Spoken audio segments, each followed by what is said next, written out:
Okay, so in this tutorial I am going to be showing you how to present not only just images but also your artwork. Sometimes it's nice to mount it onto a different type of paper. That could be book paper, it could be coloured paper, tracing paper. There's lots of different things that you can back your work onto just to help it stand out.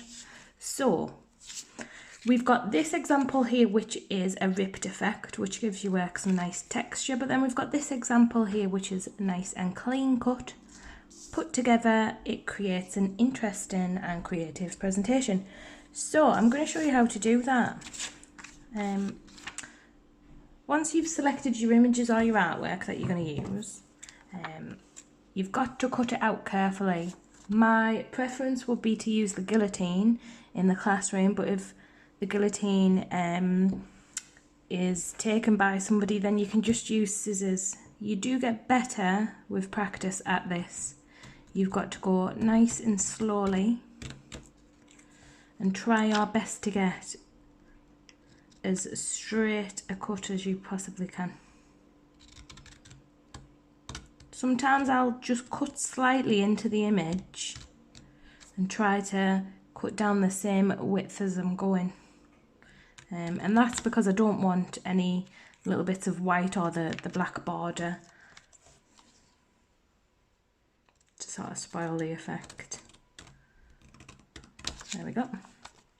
I don't like how big that space is under the title, so I'm just going to trim that back a little bit as well. There we go.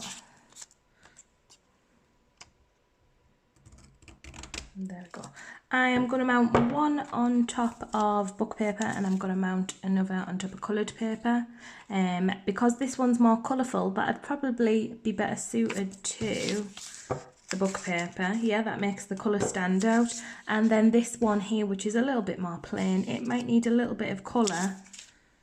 Oh, I like that one. It might need a little bit of colour just to help it sort of pop. So, after years and years of making mistakes with gluing things down and getting mucky little marks all over, I've learned a technique that I tend to always use now, which is I've always got a scrap of paper that I glue on top of.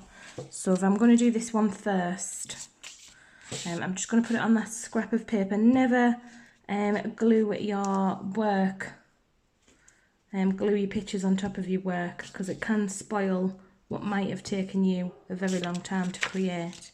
So I'm just putting a little bit of glue down on the back of my image. There we go, it doesn't need too much. Then I'm going to get my book paper, holding the image by the sides. I am going to put it down, but the nice thing about the text is that you can get it lined up really nicely.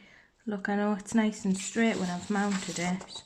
I do always try to tell people use as little paper as you possibly can, so always put it in the corner, but there's no text in the corner, so it makes sense just to move it over into the middle a little bit.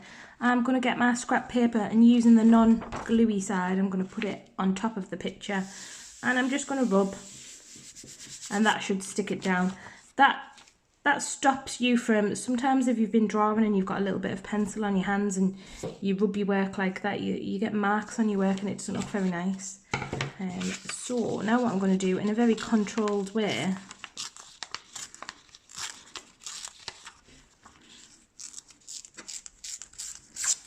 just rip my little border.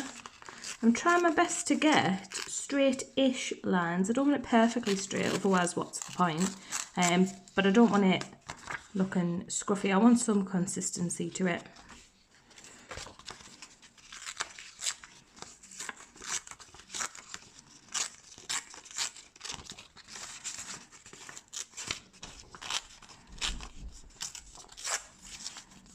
And there we go, I'm pretty happy with that. Right now, for the straight edge, clean cut one.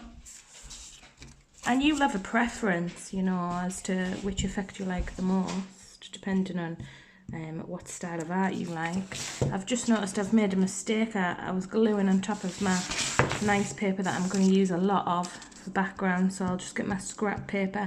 Printer paper is the best to use because it's not as expensive. So there we go. I'm gonna put this down.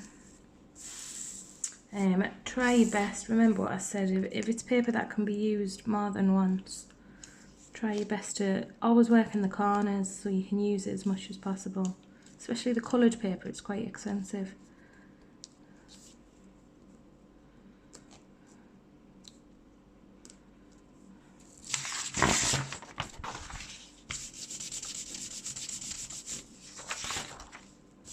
There we go.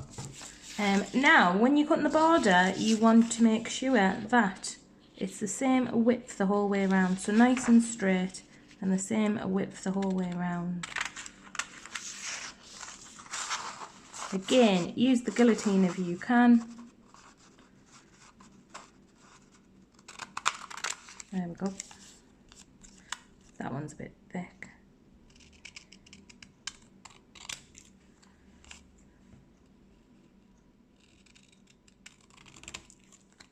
I'm happy with that. So let's have a look, put them together, and they look really nice together.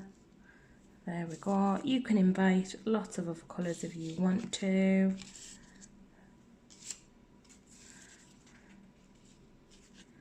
And play around with different textures. So there's a straight cut book page one, which looks really nice. So have fun creatively presenting your images.